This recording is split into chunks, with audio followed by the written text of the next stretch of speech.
আজ আমি তোমাদের সাথে আমার জীবনের একটা খুব সুন্দর অভিজ্ঞতা শেয়ার করব। ঘটনাটার নাম রাখলাম অন্ধকারের উৎস হতে। 2014 কি 15 ঘটনা। আমি প্রথমবার হায়দ্রাবাদ ঘুরতে যাব। তো যাওয়ার আগে আমি ইন্টারনেটে সার্চ করে দেখছি যে কোথায় কোথায় যাওয়া যায়, কি কি দেখা যায়। তো সেইখানে নানান অনেকে লিস্ট দিয়েছে, সেখানে নানান রকম জায়গার মধ্যে একটা নাম দেখলাম, ডায়লগ ইন দ্য ডার্ক। সবাই ভীষণ ভালো দিয়েছে, দেখাচ্ছে ওটা একটা রেস্টুরেন্ট, কিন্তু লিখছে যে লাইফ চেঞ্জিং এক্সপিরিয়েন্স। আমরা ডিটেলসে কেউ কিছু বলবো না, কিন্তু আপনারা যান, গিয়ে এক্সপিরিয়েন্স করুন। তো এইরকম একটা রিভিউ, যে সবাই এত ভালো রিভিউ দিয়েছে অথচ কেউ খুলে বলছে না যে ব্যাপারটা কী। তো আমি ভীষণ কিউরিয়াস ছিলাম যে দেখি কি আছে। তো যাই হোক, ফাইনালি হায়দ্রাবাদে গিয়ে সেই ডায়লগ ইন দ্য ডার্ক সেই জায়গাটাতে গেলাম।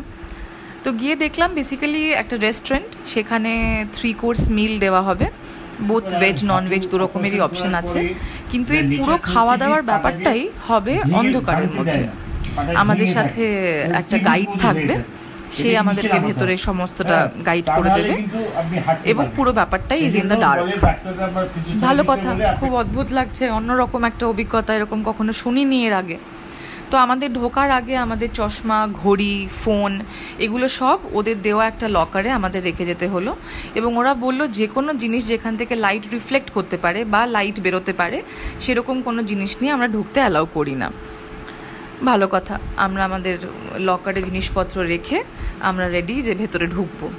তো ভেতরে ঢোকার সময়তে আমাদের ওই রিসেপশনে যে মেয়েটি ছিল, সে আমাদের ভেতরে নিয়ে গেল, বললো এখান থেকে যে তোমাদের গাইড, সে তোমাদের গাইড করে নিয়ে যাবে। তো ভেতরে যে প্যাসেজটা দিয়ে ঢুকছি সেটা একদম অন্ধকার, মানে পিচ ডার্ক, কিচ্ছু দেখা যাচ্ছে না। এবং সেই অন্ধকার থেকে একটা ছেলে এলো, তাকে দেখতে পাচ্ছি না অবভিয়াসলি, সামথিং বিশাল বা এরকম কিছু নাম ছিল। তো সে বললো যে এখান থেকে সে আমাদেরকে গাইড করে নিয়ে যাবে। তো ছেলেটি ভীষণ ঝকঝকে ইংরেজিতে কথা বলে, ভীষণ স্মার্ট। তো যা হয়, যখন আমরা কাউকে চোখে দেখতে পাই না, কিন্তু তার গলা শুনে তার মোটামুটি একটা চেহারা আমরা মানে কল্পনা করে নিই। তো আমিও এর কথাবার্তা, অ্যাটিটিউড সব কিছু দেখে একটা বেশ সুপুরুষ চেহারা আমার মনে আমি ধারণা করে নিয়েছি। তো সে আমাদেরকে বললো আপনারা একে অন্যের হাত ধরুন এবং যেভাবে আমি গাইড করছি সেভাবে আসুন। ভেতরে গেলাম, ভেতরে গিয়ে ওরা বললো যে এক হাতের মধ্যে আপনার টেবিল চেয়ার রয়েছে, আপনারা ধরে দেখে বসে পড়ুন। তো আমরা টেবিল চেয়ার দেখে মোটামুটি বসলাম। অবভিয়াসলি অতটা অন্ধকারের মধ্যে একটু ধাতস্থ হতে অসুবিধে হচ্ছিল প্রথম। তারপরে বসলাম, বললো আপনি হাত দিয়ে দেখুন, টেবিলে প্লেট রাখা আছে আপনার সামনে, তো আমরা কিছুক্ষণ বাদে খাবার সার্ভ করব। ভালো কথা, আমরা প্লেট দেখলাম। ওরা প্রথমে ফিঙ্গার বোল নিয়ে এলো হাত ধোয়ার জন্য, তো সেটাও আন্দাজ করে দেখলাম কোথায় রাখলো। তো ওরা যেভাবে সার্ভ করছিল বা যেভাবে কাজ করছিল আমার দেখে মানে আমার মনে হচ্ছিল না যে ওদের কোনো অসুবিধে হচ্ছে দেখতে। তো আমি ভাবছিলাম কি করে সম্ভব এটা। তো যাই হোক, ইন দ্য মিন টাইম আমার খাবার এলো, প্রথমে স্টার্টার, তারপরে একটা প্রপার মেন কোর্স, তারপরে ডেজার্ট। তো প্রথমেই যেটা মনে হলো যে খাবারগুলো একটাও চোখে দেখতে পাচ্ছি না, আমি গন্ধ পাচ্ছি খাবারের, আমি যখন মুখে দিচ্ছি আমি স্বাদ পাচ্ছি, কিন্তু আমি চোখে দেখতে পাচ্ছি না। তো ওরা বললো যে আপনি খাবারটা ফিল করুন, খাবারের টেক্সচার, এবং সেটা দেখে আপনি ইমাজিন করুন। এবং সত্যিই তাই, যে খাবারটাকে টাচ করছি, বোঝার চেষ্টা করছি যে খাবারটা কীরকম দেখতে হতে পারে, এবং সেই করে অন্ধকারের মধ্যে খাওয়াটাও একটা নতুন অভিজ্ঞতা, যে মুখটা কোথায়, চামচটা কোথায়, চামচ দিয়ে অন্ধকারের মধ্যে খাওয়া ব্যাপারটা কিন্তু বেশ অন্যরকম।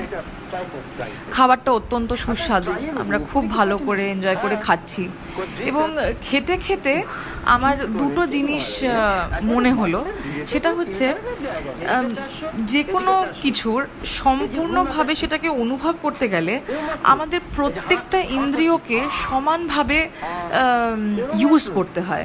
মানে এই যে আমি খাবারটাকে খেতে স্বাদ পাচ্ছি, গন্ধ পাচ্ছি, কিন্তু আমি খাবারটাকে দেখতে পাচ্ছি না, বা আমি আশেপাশের কিছু দেখতে পাচ্ছি না, ওই পার্টিকুলার এক্সপিরিয়েন্সটা যেন আমার কাছে একটা ইনকমপ্লিট, একটা সেন্স অফ ইনকমপ্লিট একটা ফিলিং হচ্ছে আমার। আর 2 নম্বর হচ্ছে, যখন আমরা সবকটা ইন্দ্রিয় যখন আমাদের সক্রিয় থাকে, যখন আমি দেখতে পাচ্ছি, শুনতে পাচ্ছি, স্মেল করতে পাচ্ছি, সবগুলো যখন থাকে, তখন আলাদা আলাদা করে আমরা যেন অনুভূতিগুলোকে ফিল করি না। মানে আমি যখন রুটি বা ভাত খেয়েছি, আমি কখনো রুটির টেক্সচারটা আলাদা করে আমার মাথাতে ঢোকাইনি, বা আমি কখনো ভাবিনি যে এটার টেক্সচারটা কেমন হয়। এটাকে যখন আমি তুলছি, আমার কতটা প্রিসিশন লাগে প্লেট থেকে খাবারটাকে মুখে দিতে, এই জিনিসটা কিন্তু আমি এর আগে কখনো ভেবে দেখিনি। আমার এটা খুব স্বাভাবিক একটা কাজের মতোই আমি করে গেছি সারা জীবন ধরে। তো এই দুটো জিনিস আমার ভীষণ মনে হয়েছিল এবং আমার খুব ভালো লাগছিল যে এটা তো কখনো আগে করিনি, বা এটা কখনো আগে ভাবিনি কখনো। কিন্তু পাশাপাশি এটাও ভাবছিলাম যে এরা কি করে এটা করছে। নিশ্চয়ই নাইট গগলস বা কিছু নাইট ল্যাম্প বা কিছু এদের মেকানিজম আছে, যেটা থেকে এরা এত মানে সুন্দরভাবে সুষ্ঠুভাবে এরা যাচ্ছে, খাবার নিয়ে আসছে, প্লেট চেঞ্জ করছে। এটা কি করে সম্ভব? তো যাই হোক, আমার মাথায় এইসব কথা ঘুরতে ঘুরতেই খাওয়ার শেষ হয়ে গেল। তো সেই করে খেয়ে দিয়ে যখন উঠেছি, তখন ওরা জিজ্ঞেস করছে কেমন লাগলো। তো আমরা বললাম যে হ্যাঁ, সত্যি খুব অন্যরকম, আমরা ভাবিনি যে এরকম একটা অভিজ্ঞতা হবে, এবং সত্যি বেশ ডিফারেন্ট লাগছে। তখন বলছে যে যারা চোখে দেখতে পায় না, পৃথিবীর সমস্ত লোক তাদেরকে বলে অন্ধ, ব্লাইন্ড, কিন্তু আমরা বলি তারা ভিজুয়ালি চ্যালেঞ্জড। ভগবান তাদেরকে একটা চ্যালেঞ্জ দিয়েছে যে তোমাদেরকে চোখে দৃষ্টি দেব না, আর তারা সেই চ্যালেঞ্জটাকে অ্যাকসেপ্ট করেছে। সেই চ্যালেঞ্জটাকে অ্যাকসেপ্ট করে তারা একটা সাধারণ নর্মাল জীবনযাপন কিভাবে করে তার এক টুকরো তারা আমাদের সাথে শেয়ার করতে চায়, এবং সেখান থেকেই এই ডায়ালগ ইন দ্য ডার্কের ইনিশিয়েটিভ। নর্মাল দুনিয়াতে যেখানে আমরা সবাই দেখতে পাই, শুনতে পাই, কথা বলতে পারি, সব কিছু, যেখানে সমস্ত কিছু সক্রিয়, সবকটি ইন্দ্রিয় আমাদের সক্রিয়, সেই জায়গাটাতে কিন্তু আমি অনেক স্বাচ্ছন্দ্য বোধ করি আমার সমস্ত কাজকর্ম করতে। কিন্তু এই ওয়ার্ল্ড অফ ডার্কনেস বা এই অন্ধকার জগৎটাতে কিন্তু আমি চ্যালেঞ্জড, আমি কিন্তু ভিজুয়ালি ইম্পেয়ার্ড।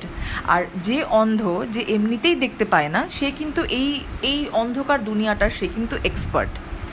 এই যে এক্সপার্টিসের বদলটা আমার রেস্টুরেন্টের বাইরে আর রেস্টুরেন্টের ভেতরের মধ্যে যে একটা আমূল পরিবর্তন, এই কথাটা যখন আমি শুনলাম, আমি ভেতর থেকে আমাকে নাড়িয়ে দিয়েছিল যে ঠিকই তো, শুধু এইটুকু চোখের ভিশনটার মধ্যে দিয়ে, বা এই যে আলোটা আছে আর আলোটা নেই, এর মধ্যে দিয়ে I am now visually impaired, because আমার সেই শক্তিই নেই, আমার সেই ক্ষমতাই নেই যে আমি অন্ধকারের মধ্যে আমি সাধারণ জীবনযাপন করতে পারবো। কিন্তু যে ভিজুয়ালি চ্যালেঞ্জড, সে কিন্তু খুব স্বাচ্ছন্দ্যে এটা করতে পারছে। তো অলরেডি এটা ভেবে আমার মানে এত ভালো লেগেছে। অ্যান্ড এই কথাটা বলতে বলতে যখন আমি ওই প্যাসেজটা দিয়ে রেস্টুরেন্টের বাইরে বেরিয়েছি, বাইরের দরজাটা খুলতেই বাইরের এক রাশ আলো আমার চোখটাকে কুঁচকে দিয়েছে। আমি তখন আমার ওই গাইডের দিকে তাকিয়ে দেখছি, ওর মুখে কোনো রিয়াকশন নেই, ওর মুখে একগাল হাসি আর দুটো পাথরের চোখ নিয়েও তাকিয়ে আছে আমার দিকে। আমি ভাষায় বোঝাতে পারবো না যে ওর সেই তাকিয়ে থাকাটা আমাকে কিভাবে নাড়া দিয়েছিল। আমি নিজেকে ধরে রাখতে পারিনি, আমার নিজের চোখের জল আমি ধরে রাখতে পারিনি।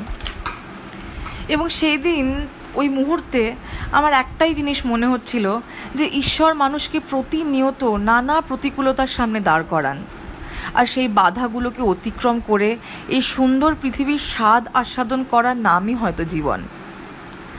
আজ সারা পৃথিবীর কাছে করোনা মহামারী প্রকৃতির এক বিশাল বড় চ্যালেঞ্জ, আর আমার জীবনের এই অভিজ্ঞতা থেকে আমার মন বলছে challenge accepted, we shall overcome.